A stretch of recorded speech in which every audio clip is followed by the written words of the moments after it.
going to be joined now by Cecilia Campbell, who's Chief Marketing Officer of United Robots in Sweden, and Jan Stianvold, who's the project lead at Bergens Tidende in Norway. And they're going to be talking about a repetitive task that is the bane of many newsrooms. I started my life as a financial journalist, and the sameness of financial reporting can be enough to get you down. So it's the perfect candidate for smart journalism using automation. So over to you, Cecilia. Thanks, Sherilyn. It's great to be here. And we are going to go a little bit beyond repetitive tasks today as well. So let me share my screen. That was not very good.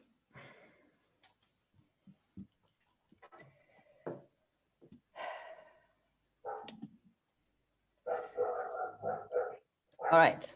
Can you see our logo there now? Is that right? Yes. Yes. Thank you. Sorry about that. I do this twice a week and it still happens. I want to briefly provide a little bit of context to what Jan Stian is going to talk about. Just a few words about United Robots and what we do. So we're a tech company based in Malmö in the south of Sweden. And we're working exclusively in the news media industry. And essentially what we do is we build text robots. Our robots generate text from structured data sets, like match reports, real estate sales, local business news, traffic incidents, or weather. And we enrich the content with images, maps, graphics, or other media. We then send the complete content packages to the publisher, either into the CMS or directly to readers or on sites or through apps or push notifications. So the vast majority of the articles we generate in Malmö and send to publishers are automatically published without any manual tasks involved from the newsroom. And this is what the content looks like when it hits the publisher sites. It includes things like logos with match results in sports, satellite maps for traffic, and Google Street View images for property sales. And these are some of the publisher partners we've had to date. We now have robots working in 7 languages: Swedish, English, Norwegian, Finnish, German, Dutch, and Spanish. And also to say that the vast majority of our clients buy our sort of ready-to-go content packages and simply integrate them with the CMS. A few projects, like the one we're going to hear about today, are more of like a co-development effort where we build new products in collaboration with a publisher.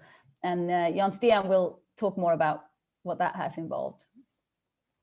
And just finally to say that at United Robots, we felt like we reached a sort of tipping point sometime in the middle of last year. Suddenly, interest in content automation took off among news publishers. And in January this year, the publication of Reuters' yearly trend report marked another milestone, I think. The report has covered AI in the newsroom for some years now, of course, but 2022 was the first time it mentioned robot journalism specifically. And as you can see, 40% of the surveyed media leaders said that this is now a topic of some importance for them this year. So automation of editorial content production is a reality and something that a lot of publishers are now actively exploring or even implementing. And personally, I feel that what we're doing with Bergens Tidende is now with the business bot. It really represents one of the most exciting and promising implementations that we've been involved with so far. So Jan Stian, over to you to tell the story. Thank you so much, Cecilia, and thank you for the introduction and for having me here. Just give me a couple of seconds to pick up my presentation.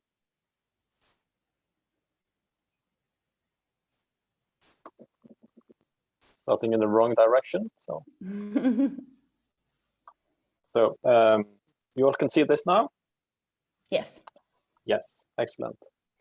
Yes, I'll be talking about the local business robot, which was launched in Bergens Tidende last summer. Has been up and running for about a year soon, with some exciting results. I'll tell you a bit more about that.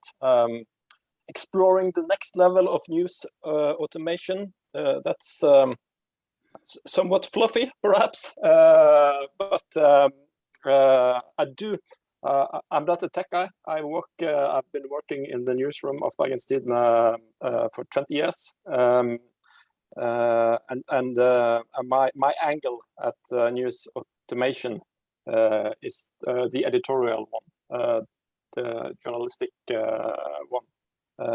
So I'm trying to explore how good article, how you can enrich article, how you can provide unique texts, how you can deepen the value of automation, and it has been proved that covering local business with news automation has been rather successful for Bergens Tidende. As mentioned, I'll tell you a bit about that as we go along. This is how the stories appear on our front page. This is just a random pick of stories yesterday. One hairdresser, one traffic planner, and 3 crisis psychologists.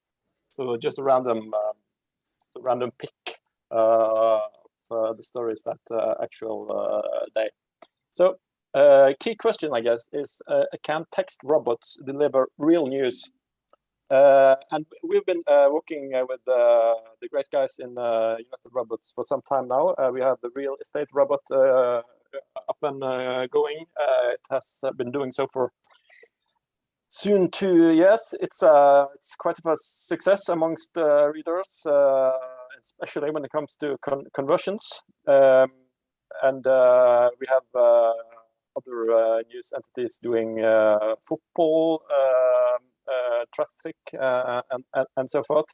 And if you get the quality data, you're set. You're good to go. And you can generate stories, readable stories with value to readers. But can you also automate real news or hard news, actual news, if you like? That's the question we've set out to explore with the local business robot. And just some background. As you all know, newsrooms are changing and has been doing so for a while. In Bergens Tidende, which is a rather huge, large regional newspaper in Norway, with about with an editorial staff of approximately 100 people, but we are fewer than we were, so we have to do things differently. For instance, when it comes to local business, we have to prioritize, and we prioritize investigative journalism, and which you all know that is time consuming. It demands a lot, and if you go deep into stories, they can go on for weeks and months. And this obviously, or at least in my view, is the right way to do stuff. But it also leaves a hole in how we used to cover our region, and this is what we've been trying to do something about with the local business robot. And the essence of it is to turn annual reports of every local business into news articles. And starting off on this project, I was rather worried that because annual reports, there are a lot of numbers, and it could be perceived as rather dull. Luckily, that hasn't been the case. And I've also got a personal ambition when doing this, because, as mentioned, I have a background from the newsroom. So what I set out to do is I try to, in cooperation with United Robots, I try to imitate news language and editorial tools as much as possible, because then the stories you automate naturally can blend in on the front page. And for a news automation to succeed, it has to be visible. You cannot just publish 50,000 articles and leave them to hang somewhere out on the internet. You have to make them visible for the readers. So in generating news stories with rather high news value and making sure that they're equipped as other news stories, that they look, that they have the look and feel of ordinary news stories in Bergens Tidende, makes it possible to put them on the front page, and thus creating engagement. So yeah, this is just a recent example of a well-read article about the new hotel starting in 2020, in the midst of the pandemic, which obviously led to a rather rough start. Okay, so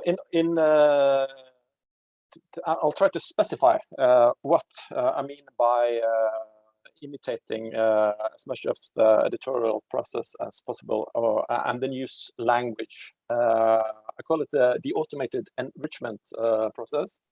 We got what I call the headline machine, which is a formula-based way of picking up on news signals in the text or in the data, and try to come up with newsworthy headlines. And we use the same mechanism for providing smart subtitles and somewhat smart lead texts as well.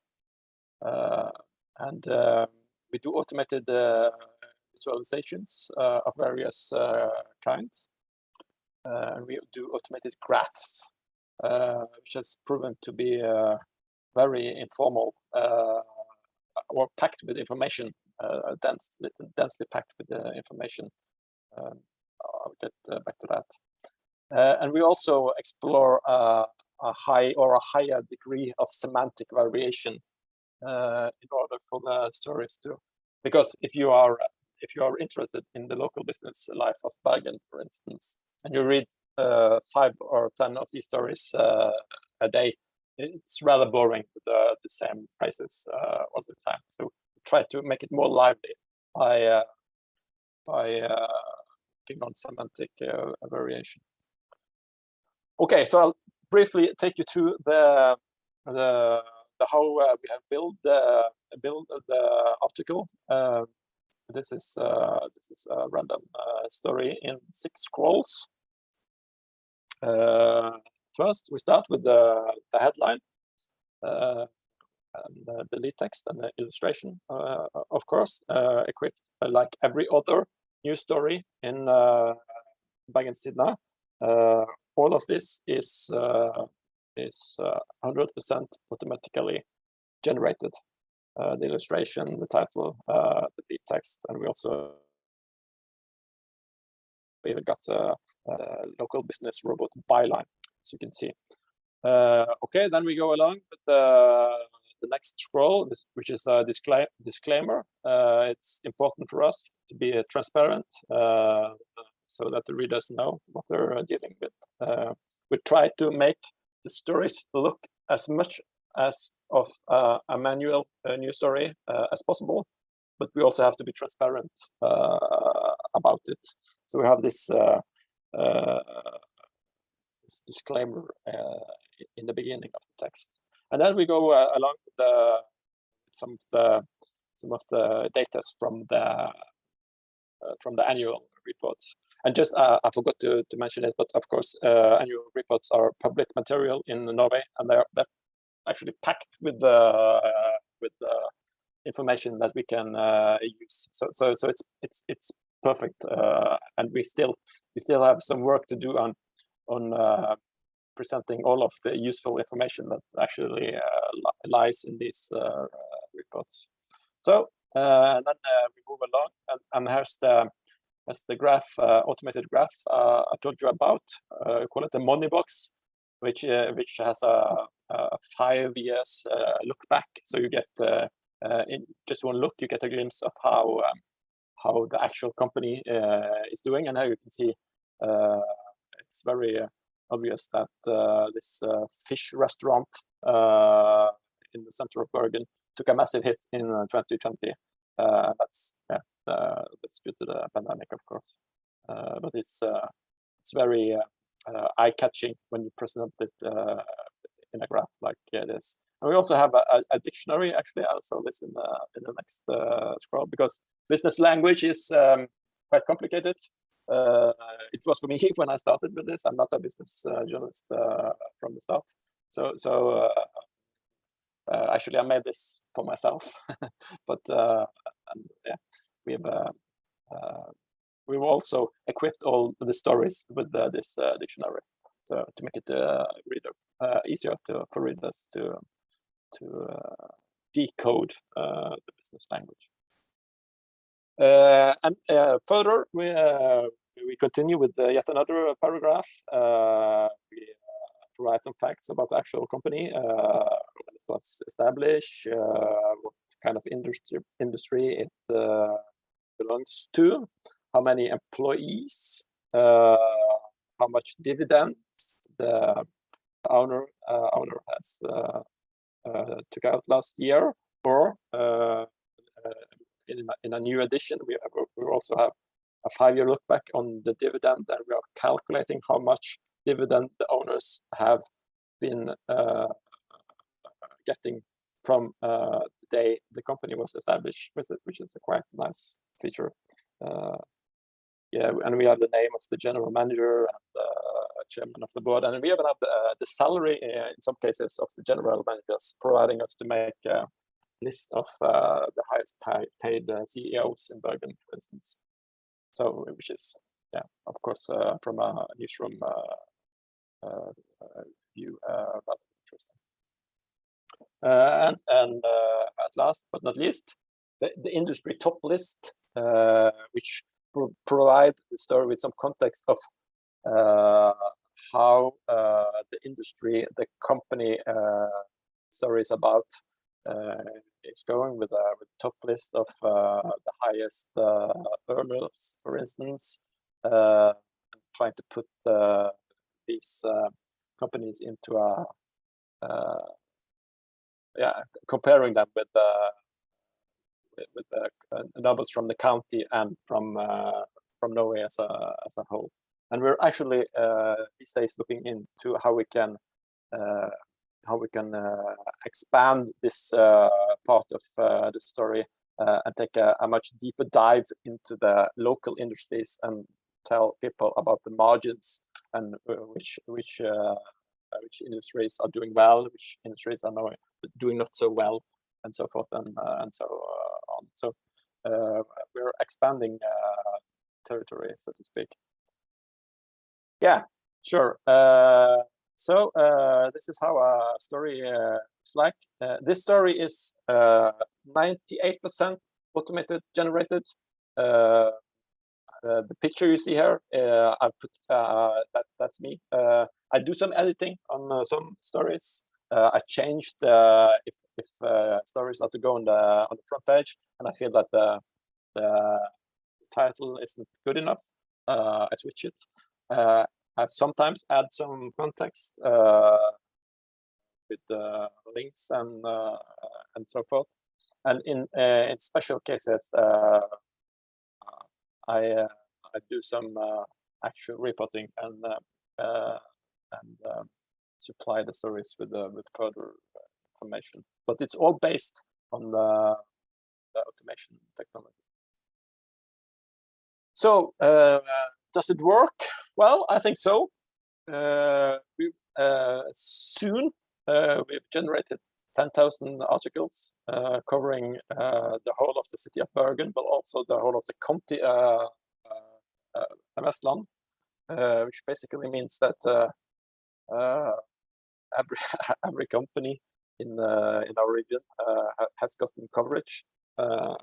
Every company with a threshold earning, that is. And we actually have had soon 100 articles with more than 10,000 subscribers reading each and every one of them. And the best read story had 40,000 subscribers reading stories. And that's quite massive in our standards. That means that these stories are on the most read lists on a weekly basis. And actually some stories have been on the top of the most read list. So that was kind of a milestone when we had a news automated article as the most read in the newsroom that day. Yeah, in total, 2.5 million page view in just 1 year, which again is quite substantial in Bergens Tidendens terms. And scroll depth and time spent, it's okay. It's not always super, but it's approximately as for other news stories.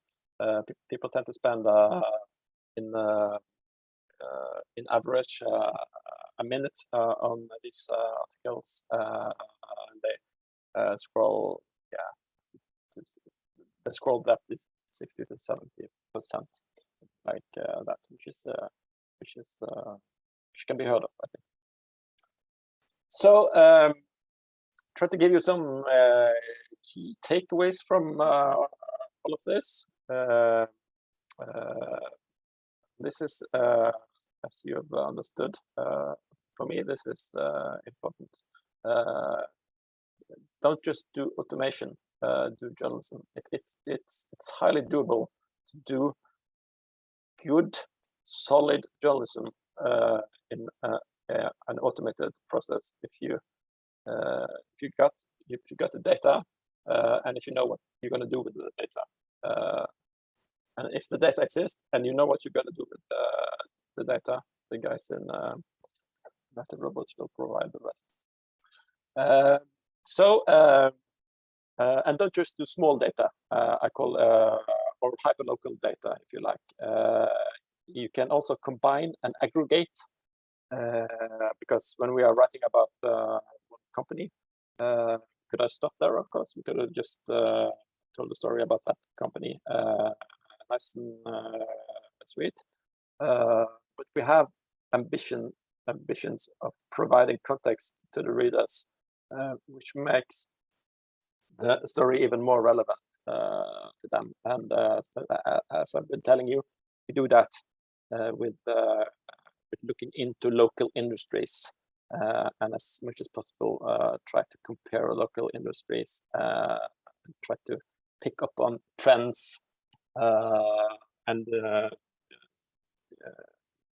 trends in the local industries, and even try to compare local industries between each other, as we've been doing on the real estate robots, for instance, where we not just tell a story about the house sold, we also tell a story about, okay, how's it going in the neighborhood, how's it going in the municipality, top lists, and try to zoom out and provide readers with as much of context as possible.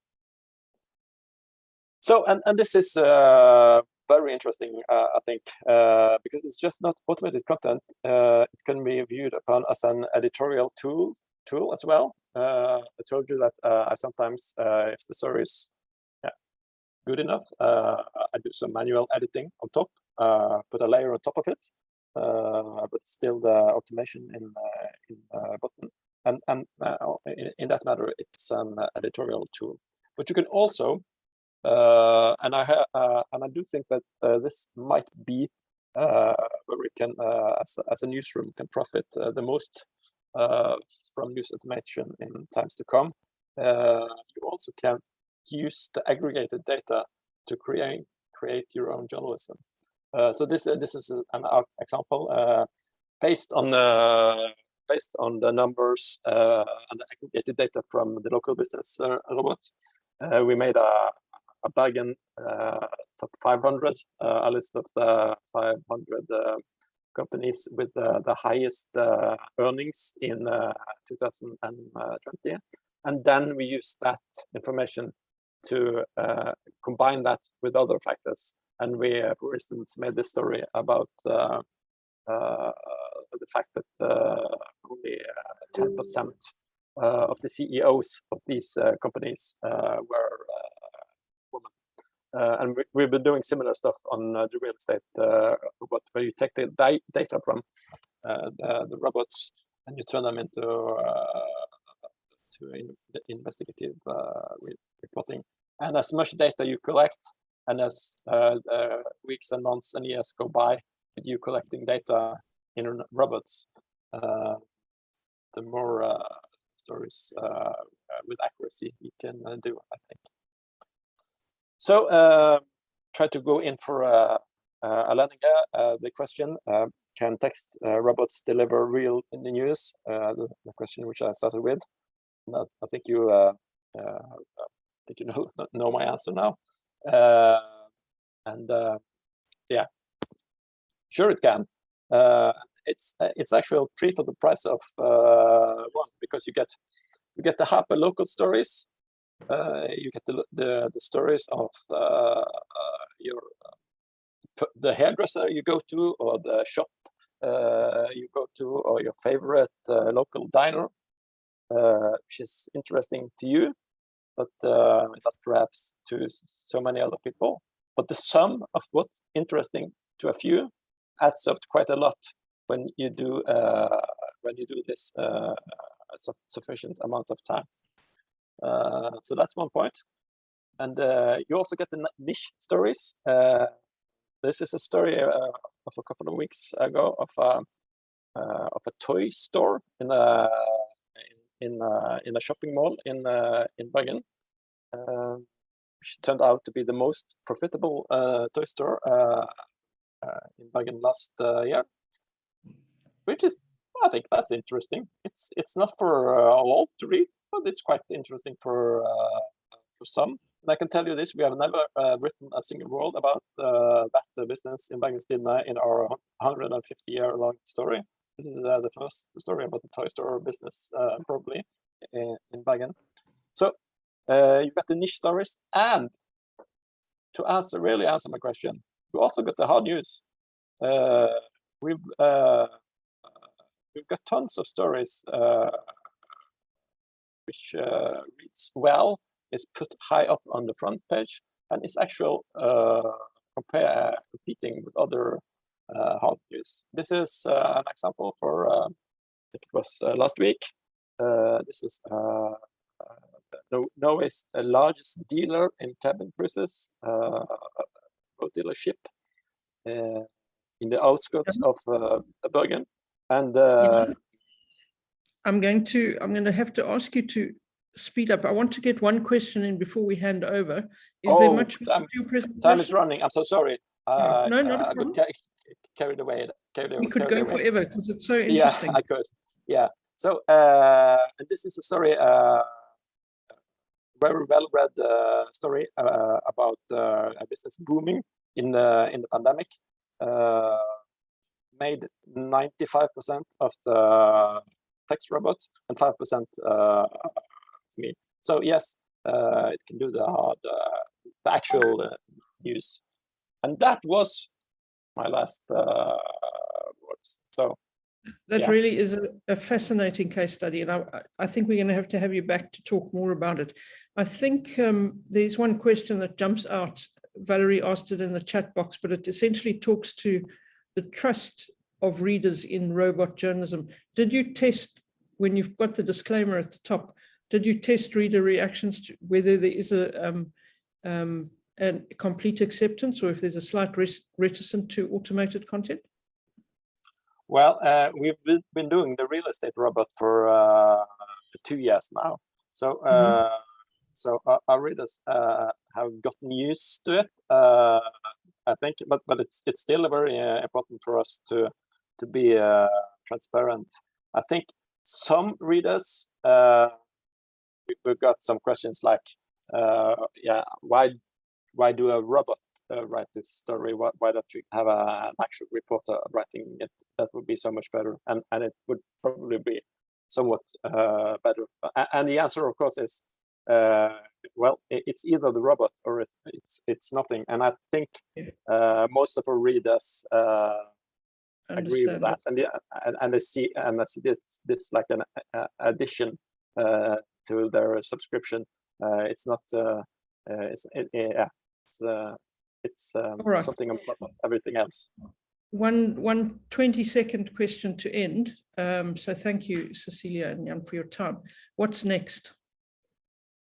Yeah, what's next? I'll say that for me, next step is to